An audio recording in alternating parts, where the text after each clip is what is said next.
Welcome to Caribbean Global Network News and Sports. I am Scott Wilson. In today's headlines, mobile reserve to be shut down. And in sports, JAAA president happy with Semenya's testosterone ruling. Reward doubled for Jamaican suspect in U.S. killing. The U.S. Marshal Service has doubled the reward from $5,000 to $10,000 for information leading to the capture of 37-year-old Jamaican-born Leroy Headley.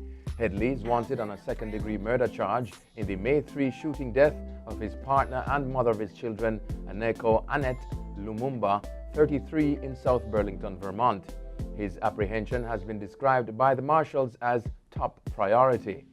Headley has avoided apprehension for almost a year, is believed to be living under an assumed name, and may have shaved his head or changed his appearance. He is black, 5 feet 6 to 7 inches tall, with a medium to average build, brown hair and brown eyes. Mobile reserve to be shut down. National Security Minister Dr. Horace Chang has announced the mobile reserve will be disbanded and the head of the unit, Senior Superintendent Terence Bent, to be sent on leave. This following Sunday's shootout resulting in the death of 3 men. It was also announced that there will be major changes to the Jamaica Constabulary in both management and oversight of the police force, as well as changes to entities within the force. Sunday's incident has further tarnished the image of the JCF. On Wednesday night, TVJ interviewed one of the cops in the incident, who broke down in tears as he said he witnessed his fellow police put a bullet in his friend's head. He admits to being afraid to come forward and clear his name as he feels threatened by his own. Additionally, Assistant Commissioner of Police Warren Clark is to oversee the winding up of the mobile reserve and develop a framework for a new entity within the JCF. Deportee among 5 held in Hanover for child's murder probe. 5 persons have been taken in for questioning in regards to the murder of 11-year-old Trisha Morris of Woodland District in Hanover. She reportedly went to church on Saturday afternoon and didn't return. A missing person report was thereafter filed, and on Tuesday morning, a resident in the community stumbled upon the missing child's body, which had been dumped in a cluster of bushes in a section of the community known as Pond. The body had multiple wounds, and investigators believe she may have been raped before being killed. The deportee, who has been taken in for questioning, allegedly knows the victim well. The other persons were taken into custody following an operation in the adjoining community of Haddington. The 5th man reportedly turned himself in at the Sandy Bay station. And in sports, JAAA president happy with Semenya's testosterone ruling. On Wednesday, the Court of Arbitration, CAS, struck a blow to South African 800-meter athlete Caster Semenya and her efforts to fight an IAAF stipulation which centered around testosterone levels in female athletes.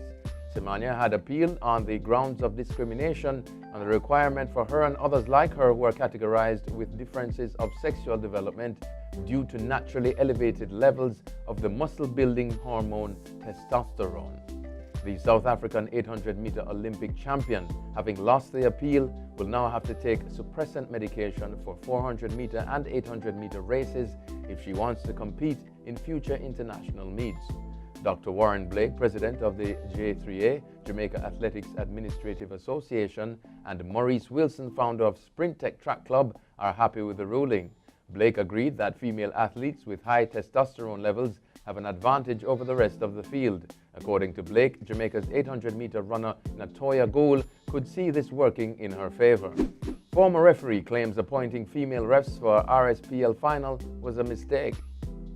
With the sting of the bottle-throwing incident still fresh in the minds of those attending the Red Stripe Premier League finals, former FIFA referee Richard Roots Nathan thinks it was a mistake to have all females overseeing the match Monday night at the National Stadium.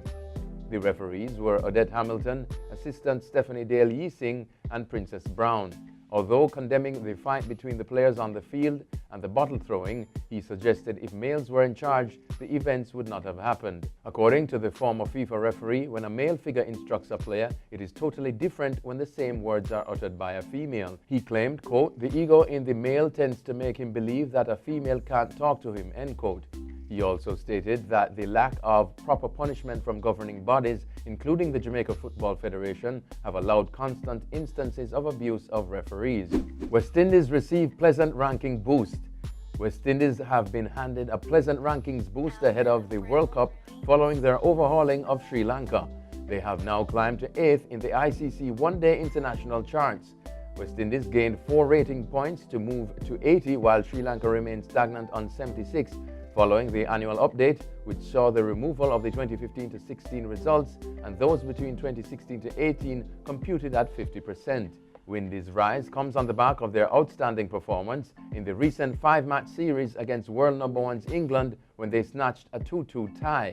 That series result saw them draw level on 76 points with the Sri Lankans last March, but remain in 9th spot. They can further solidify their new ranking when they face hosts Ireland and Bangladesh in a tri-nation series in Dublin starting Sunday. That's it for your CGN News and Sports. I'm Scott Wilson. Pleasant viewing.